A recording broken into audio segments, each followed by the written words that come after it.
ध्यान से, आत्मवार्ता से मनुष्य बदलता है। और जो हम पिछली बार बता रहे थे कि अंतर जगत इस बहिर्जगत से भी बड़ा विशाल है, और जब अपन बहिर्जगत में आ जाते हैं तो उसको भूल जाते हैं। और कभी कभी स्वप्न में जब अपन चले जाते हैं तो फिर एक अलग दुनिया दिखाई देती है। उसमें कई ऐसे ऐसे स्थान दिखते हैं जहाँ पर अपना कोई परिचय नहीं होता, और फिर कहीं से कहीं चले जाते हैं। जो स्वप्न शास्त्री हैं वो लोग कहते हैं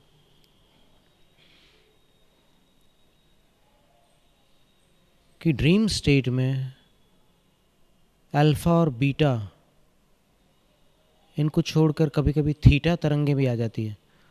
क्योंकि बीटा तो वेकिंग कॉन्शियसनेस यानी जागृति की तरंग होती है मस्तिष्क में, और अल्फा तरंग जो होती है प्रवेश की तरंग होती है। सोते समय जब आप निद्रा में प्रवेश कर रहे होते हैं उस समय जो अल्फा स्टेट होती है वो न जागृति है और न सुषुप्ति है, न ही वो सो रहा है न जाग रहा है। और इसलिए ऐसा कोई भी व्यक्ति मिलता नहीं जो ये बता दे कि मैं 10:22 पर सोया था, 10:22 पर लेटा था, ये बोल सकता है, पर सोया था ये नहीं बोल सकता। क्योंकि सोते समय वो अल्फा में डेफिनेटली जाता है, और अल्फा में जाने पर वो सब उसको होश नहीं रहता है। घड़ी का कांटा कहाँ है वो अल्फा में समझ में नहीं आ सकता। और उसके बाद ड्रीम्स में थीटा तक चला जाता है। कभी ड्रीमलेस जो अवस्था होती है, स्वप्न रहित निद्रा होती है, डीप स्लीप बोलते हैं उसको। उसमें डीप स्लीप में अगर चला जाए तो डेल्टा तक के तरंगे आ जाती है उसके ब्रेन वेव्स की। कोई सपना नहीं दिख रहा, बस सोया हुआ है, आंखें भी हिल नहीं रही उस समय। और आंखें जब हिलती है तो उसको मेडिकल साइंस में REM स्लीप बोलते हैं। R rapid, EIM movements, rapid eye movements. तो वो रैपिड आई मूवमेंट्स वाली जो नींद होती है, ऐसे ऐसे आंखें हिलती है अंदर ही अंदर, पलकें बंद है, आंखें हिल रही है। जब भी कोई इस प्रकार से सोया हो तो ये अनुमानित हो जाता है कि इस समय स्वप्न देख रहा है वो। स्वप्नावस्था में बंद पलकों के अंदर आंखें हिलती, ड्रीम स्टेट। और कहते हैं कि उस ड्रीम स्टेट में ही बॉडी रिलैक्स होता है। नींद की गोली खाने से नींद आती है, लेकिन शरीर को विश्राम नहीं मिलता है, पड़ा हुआ है, बस सोया हुआ है दवा के असर से। लेकिन जो रिलैक्स्ड और एक अलग तरह की फीलिंग आती है, लाइटनेस वाली, सो जाते हैं तो एक ताजगी आती है ना उठते समय, वो नींद की गोली खा करके उठने के बाद नहीं आती, वो स्वप्न वाली निद्रा के बाद आती है। वो भले 20 मिनट की निद्रा हो, वैसे ही 20 मिनट का ही टाइम होता है सपने का, 20 मिनट से ज़्यादा नहीं रहती REM स्लीप। उसके बाद फिर बीच में ब्रेक होती है, फिर दोबारा नींद आती है, फिर ऐसे कई सपने हो सकते हैं एक रात में, लेकिन एक सपना 20 मिनट से अधिक नहीं होता है, ऐसा वैज्ञानिकों का कहना है। तो उस स्थिति में जो ब्रेन की तरंगें होती है, मस्तिष्क की जो तरंगें होती है, वो अपेक्षाकृत शांत होती है, और उस समय अंदर बहुत सारी चीज़ें दिखती हैं। और लियोन नास्कॉन एक बहुत बड़े स्वप्न शास्त्री हैं, उनका कहना है कि स्वप्न से ज़्यादा सही जानकारी आपके बारे में और कोई नहीं दे सकता। स्वप्नों का यदि व्यवस्थित अध्ययन कर लिया जाए तो आपको पूरी तरह से पहचाना जा सकता है। अब पूरी तरह से सर्वज्ञ देव जैसा नहीं, लेकिन बहुत हद तक आपको जाना जा सकता है सपनों के माध्यम से। तो फिर उसके लिए फिर ल्यूसिड ड्रीमिंग एक प्रोसेस है। ल्यूसिड ड्रीमिंग का अर्थ होता है कि अपन सोए हैं, लेकिन सोते समय भी कुछ होश है अपने पास,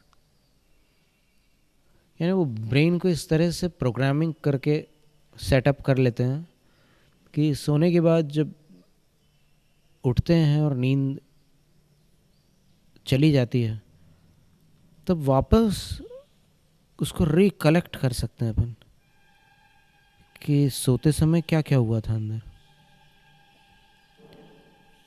और इस प्रयोग को करने के बाद, ठीक है, कोई ऐसा कह सकता है कि ये सब फुर्सत वालों का काम है, हमारा तो दिन रात एक करने के बाद गुजारा होता है, ये सब करने की कहाँ हमारे पास फुर्सत है।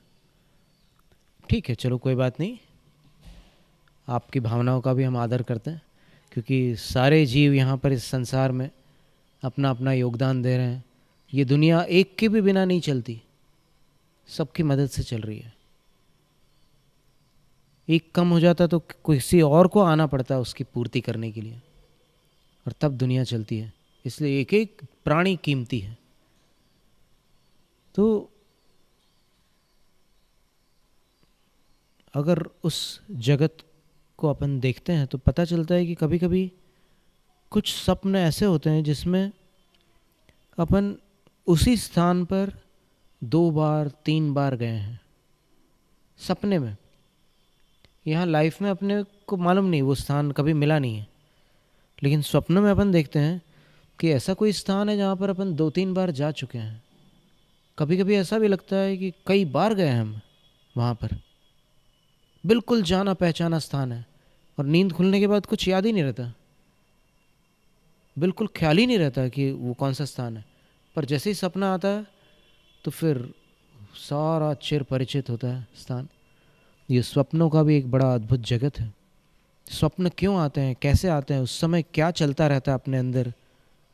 कई बार सपने में पसीना आ जाता है, कई बार सपने में चीख निकल आती है, कई बार सपने में रोने लग जाता है, कई बार सपने में हंसता भी है, कई बार दांत कटकटाता है, कई बार चलता भी है। अनेक प्रकार की चेष्टाएं होती है सपने में। ये सपना कोई मामूली चीज़ नहीं है। और उस समय अपनी चेतना क्या करती है, ये सारी बातें बड़ी रहस्यपूर्ण हैं। जैन सिद्धांत में द्वादशांग के अंदर स्वप्नों का भी स्थान है।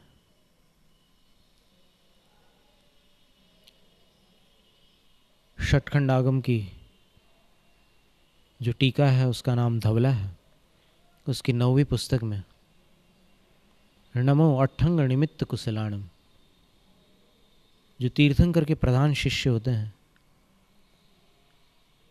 अनेक शक्तियों से रिद्धि सिद्धियों से संपन्न होते हैं,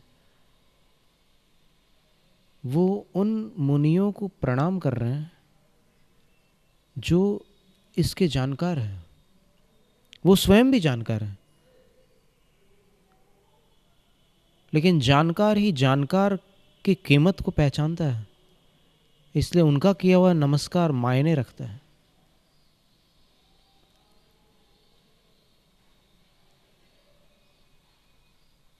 स्वप्न के माध्यम से बहुत कुछ जाना जा सकता है। तो उस समय अपन क्या कहते रहते हैं, अपने सपने में भी अपन शांत तो रहते नहीं, कभी कुछ ना कुछ चालू ही रहता है।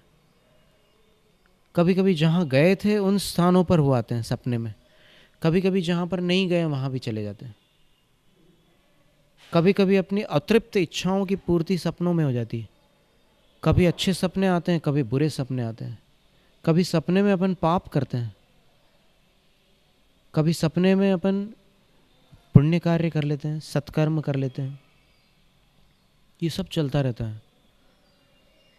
कई बार जीवन में जिस चीज़ का अवसर मिलता है वो तो सपने में आती नहीं, और जो अतृप्त इच्छाएं हैं अपनी, उनकी तृप्ति अपने को सपने में दृष्टिगोचर होती। बड़ा विशाल जगत है। लियोन नास्कॉन उस स्वप्न शास्त्री का नाम है, नेट पे सर्च करोगे तो तुरंत मिल जाएगा। उनका कहना है कि जितनी एक्यूरेसी एस्ट्रोलॉजी में है, जितनी एक्यूरेसी पामिस्ट्री में है, जितनी एक्यूरेसी टैरो कार्ड्स में है, बहुत सारी ऐसी विद्याएं हैं, उन सब से अधिक सही जानकारियां अपने ही सपनों से मिल सकती है। और इसीलिए ब्रह्मचर्य की एक रिद्धि होती है जिसका वर्णन मूलाचार प्रदीप में आता है कि उस रिद्धि को प्राप्त करने वाले जो साधु है, साधक है, तपस्वी हैं, उनके अंदर स्वप्न में भी वैसी निर्मलता बनी रहती है जो जागृति में वो बना के रखते हैं पुरुषार्थ करके। वो जब उनके अंदर वो पवित्रता एक सीमा को पार कर जाती है तब वो शक्ति प्रकट होती है कि स्वप्न में भी उनके अंदर वो पवित्रता बनी रहती है। बहुत सारी परीक्षाएं हो सकती है, लेकिन वो ठीक है। एक ऐसे बगीचे पर उन्होंने ताला लगा दिया है जहाँ के फूल दिख तो रहे हैं लेकिन न तोड़ने का विचार आ रहा है, न सूंघने तक की इच्छा हो रही है। बस ठीक है, दिख रहे हैं, कोई बात नहीं। ब्रह्मचर्य विकारों को दबाने का नाम नहीं है।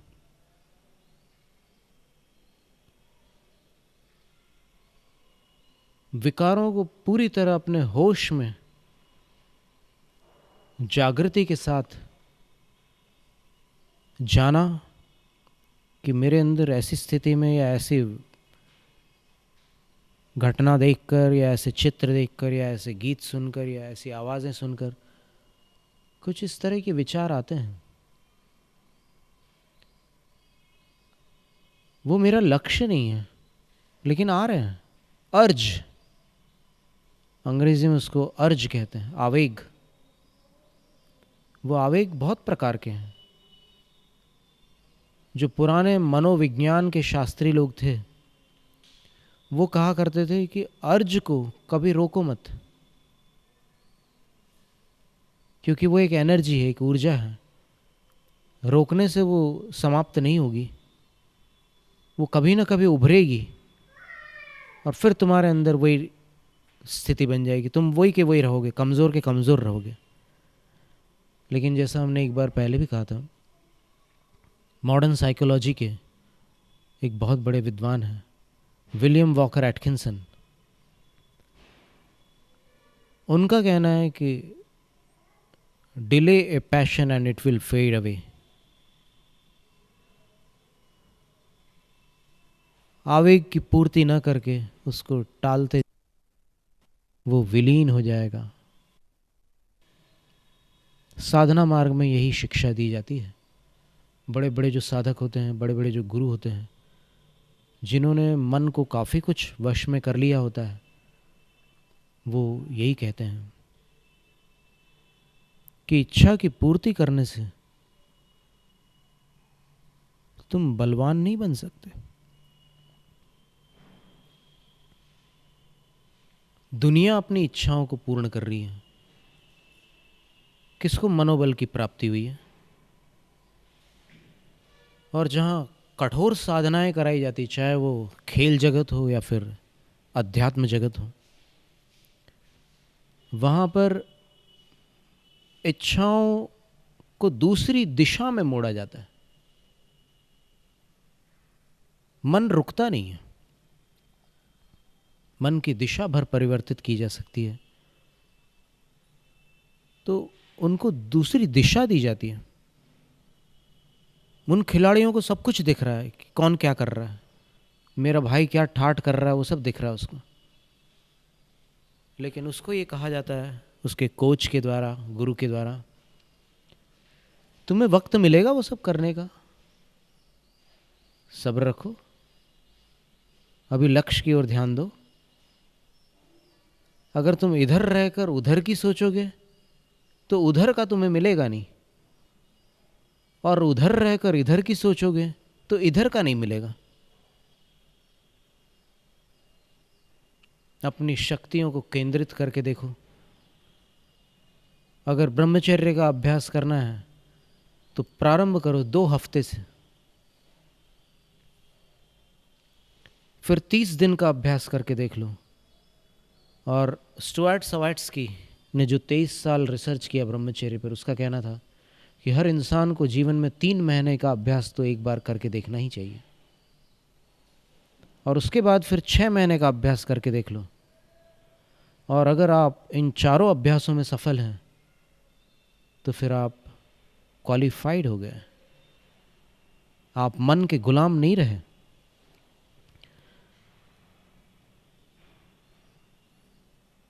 मॉडर्न लोगों का कहना है कि तो बॉडी के केमिकल्स हैं, केमिकल रिएक्शंस होती है, इच्छाएं उत्पन्न होती है, अर्ज होते हैं, उनकी पूर्ति कर लो तो फिर रिलैक्सेशन होता है। ये एक नज़रिया है उस चीज़ को देखने का। लेकिन कुछ ऐसे लोग भी हुए हैं जो उस अर्ज के साथ बहते नहीं हैं। अगर ऐसा कोई नहीं होता तो फिर अपन उनकी बात पर विचार करते, लेकिन ऐसे हुए हैं लोग कि जो उसमें बहते नहीं हैं, और न बह करके भी वो उस ऊर्जा को दूसरी दिशा देते हैं। इसलिए स्टुअर्ट सवाट्स्की ने उस शक्ति को, एक शक्ति है वो जिसको जैन शास्त्रों में आचार्य शुभचंद्र स्वामी ने ज्ञानार्णव के अंदर काम तत्व कहा है। वो काम तत्व सिर्फ इच्छा पूर्ति का नाम नहीं है, उसके 4 कार्य होते हैं। प्रोक्रिएशन, संतानोत्पत्ति एक कार्य हुआ उसका। दूसरा इंडल्जेंस, व्यसन और अपराध के जगत में उस शक्ति को लगा देना। क्राइम्स करते हैं वो लोग, वाइसेस, व्यसनों में डूबे रहते हैं, पूर्ति नहीं होती।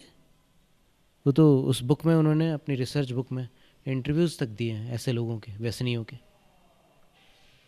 मेल फीमेल्स दोनों के। बोलते कि ठीक है, बहुत लोग आते हैं, बहुत लोग जाते हैं, चल रही है ज़िंदगी। ये भाषा होती है उनकी, ये कोई तृप्ति की, आनंद की भाषा नहीं है। ये खामी है ज़िंदगी की जिसमें चल रही है ज़िंदगी। ये वाक्य मुंह से निकल रहा है। कितना बीमार है वो इंसान अंदर से जिसकी ज़िंदगी चल रही है। क्या हाल चाल है? जी रहे हैं साहब, जी रहे हैं। तो फिर जी रहे हो तो फिर खुश क्यों नहीं हो? खुशी बिना जीना कोई जीना है? और जो दूसरों के भरोसे चले, क्या वो सच्ची खुशी है? ये सारे सवाल है। जीवन को संवारने के लिए इन सब चीज़ों का थोड़ा सा एनालाइजेशन ज़रूरी है, एनालिसिस ज़रूरी है, और उससे फिर अपन कुछ अलग दिशा में अपनी ऊर्जा को ले जाएं। एनर्जी तो अपने अंदर सबके पास है, बस उसको दिशा की ज़रूरत है, तो फिर चेंज आ जाता है। प्रोक्रिएशन, इंडल्जेंस, चाइल्ड प्ले, तीसरा जो उसका तरीका है वो उसी काम तत्व बच्चे लोगों के अंदर भी होता है वो, और वो चाइल्ड प्ले करते हैं, बड़ों की जैसी एक्टिंग करते हैं, और अलग अलग तरीके के बहुत सारी उनकी हरकतें रहती है बच्चों की, उसी शक्ति की वजह से करने वाली हरकतें वो करते हैं। और लास्ट जो है वो है ऊर्जा का ऊर्ध्वारोहण, सब्लिमेशन। उन्होंने बड़ा सुंदर शब्द रखा है, सब्लिमेशन, शांत कर देना उसको। और उस ऊर्जा के आवेग को शांत करने पर और उसकी दिशा बदलने पर वो ऊर्ध्वमुखी हो जाती है, ऊर्ध्वगामी हो जाती है, और ऊर्ध्वगामी होने पर इंद्रियों पर विजय और सारी चीज़ें होती है। उसी का नाम ब्रह्मचर्य है। जैनम जयतु शासनम, जैनम जयतु शासनम, जैनम जयतु शासनम।